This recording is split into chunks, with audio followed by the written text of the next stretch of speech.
Assalamualaikum warahmatullahi wabarakatuh. Perkenalkan, saya Vicky Sylvia. Saya calon guru penggerak Angkatan 9 dari Kota Jambi. Berikutnya, saya akan memaparkan modul 2.1 pembelajaran berdiferensiasi, koneksi antar materi. Semua pengetahuan terhubung ke semua pengetahuan yang lainnya. Yang menyenangkan adalah membuat koneksinya. Arthur Aufderheide. Apa itu pembelajaran berdiferensiasi?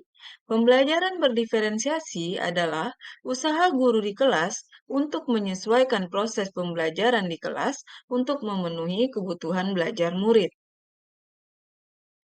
Nah, bagaimanakah cara untuk pembelajaran diferensiasi di kelas? Agar dapat melakukan pembelajaran berdiferensiasi, guru harus pertama memahami tujuan pembelajaran, mengetahui dan merespon kebutuhan belajar murid. Ketiga, menciptakan lingkungan belajar yang mengundang murid untuk belajar. Keempat, melakukan manajemen kelas yang efektif. Lima, melakukan penilaian yang berkelanjutan. Berkaitan dengan kebutuhan belajar murid, guru harus memenuhi tiga aspek berikut ini. Yang pertama yaitu kesiapan belajar murid. Yang kedua, minat murid. Yang ketiga adalah profil belajar murid. Nah, yang pertama adalah kesiapan belajar murid. Mengharuskan guru untuk menilai pengetahuan awal dan menentukan apa yang telah murid ketahui dan di mana murid berada. Kedua, minat murid. Minat setiap anak pasti berbeda-beda. Minat adalah salah satu motivator penting bagi murid untuk terlibat aktif dalam pembelajaran. Yang ketiga adalah profil belajar murid. Ada 4 profil belajar murid: lingkungan, budaya, gaya belajar, dan kecerdasan majemuk. Kebutuhan belajar murid dapat diidentifikasi berdasarkan cara-cara berikut ini. Pertama adalah mengamati perilaku murid-murid. Kedua, mengidentifikasi pengetahuan awal. Ketiga, mereview dan melakukan refleksi terhadap praktik pengajaran. Keempat, berbicara dengan guru murid sebelumnya.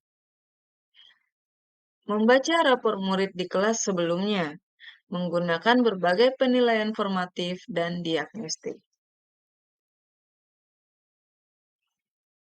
Adapun strategi untuk mendiferensiasi pembelajaran yaitu terdiri dari tiga: diferensiasi konten, diferensiasi proses, dan diferensiasi produk. Untuk diferensiasi konten, berkaitan dengan apa yang kita ajarkan, seperti materi, konsep, atau keterampilan yang perlu dipelajari berdasarkan kurikulum. Sedangkan diferensiasi proses adalah kegiatan yang memungkinkan murid berlatih dan memahami atau memaknai konten dengan cara membedakan proses yang harus dijalani oleh murid. Sedangkan diferensiasi produk adalah bukti yang menunjukkan apa yang murid telah pahami dengan cara membedakan atau memodifikasi produk sebagai hasil belajar, hasil latihan, penerapan dan pengembangan apa yang telah dipahami. Adakah keterkaitan antara modul pembelajaran berdiferensi dengan modul-modul yang lain?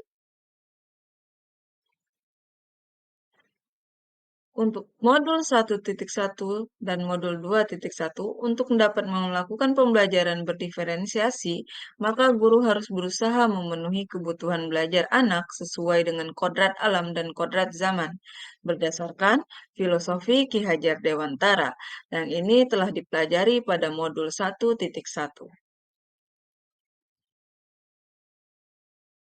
Pada modul 1.2 dan modul 2.1 terdapat keterkaitan. Dalam melakukan pembelajaran berdiferensiasi, seorang guru penggerak harus berpihak pada murid, reflektif, mandiri, kolaboratif, dan inovatif untuk menciptakan pembelajaran berdiferensiasi agar dapat memenuhi kebutuhan murid. Dengan demikian, seorang guru penggerak dapat mewujudkan kepemimpinan murid dengan menuntun murid merdeka belajar. Hal ini sesuai dengan nilai dan peran guru penggerak. Keterkaitan antara modul 1.3 dan modul 2.1, pembelajaran berdiferensiasi dapat menjadi salah satu strategi untuk mewujudkan visi guru penggerak yang berpihak pada murid.